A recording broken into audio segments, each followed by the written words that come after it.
Hello and welcome to ULAR TV, coming to you from London today. My name is Pratasha Saha, Clinical Research Fellow at the University of East Anglia, UK. It's my pleasure to be interviewing Professor Kevin Deane today, rheumatologist and Professor of Medicine at the University of Colorado. Thank you so much for joining us today. Great, thanks. Happy to be here. You're giving us a session about novel insights into pre-RA mechanisms.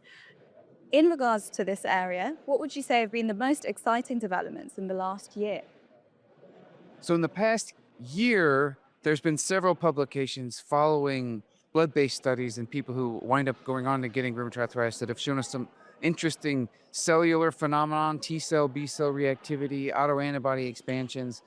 But those are building on lots of studies over the past 10 years, including clinical trials where we've actually been able to intervene in people and attempt to prevent disease. So I think the most exciting thing is the clinical trials that have been done.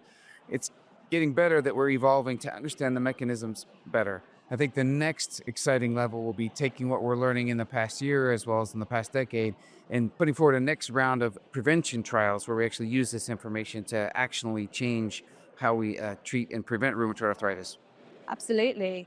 And in regards to the space, I know that there's a lot of interest in where RA begins at the very first time anatomically, including the oral mucosa and the gut. Which sites do you think are most important in triggering RA-related autoimmunity, and how strong is the evidence? So I think people probably develop rheumatoid arthritis in different ways based on the person. So I think there's probably a room for each mucosal site in different individuals to drive a component of the disease. This will be talked about a bit today by my colleague Mario Zeiss, who will talk more about the mucosal aspects. But I think the gut is a very important part in some people. The periodontal surface may be an important part in others, the lung in others. There may even be sites that we haven't really explored yet, such as the cervicovaginal tract, which may be also a very important site. So I think the future will be looking at how each of those sites plays a role and actually in specific individuals.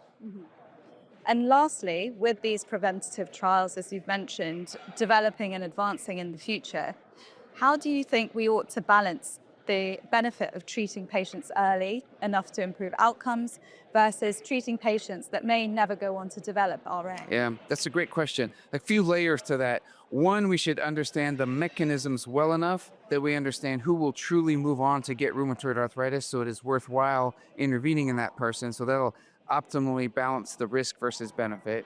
Two, we should have therapies that are reasonably safe and that we feel like they're comfortable giving to people, even if there's not a 100% chance that they'll go on to get rheumatoid arthritis. The third thing is, it looks now that people who are at risk for rheumatoid arthritis may actually not be fully healthy.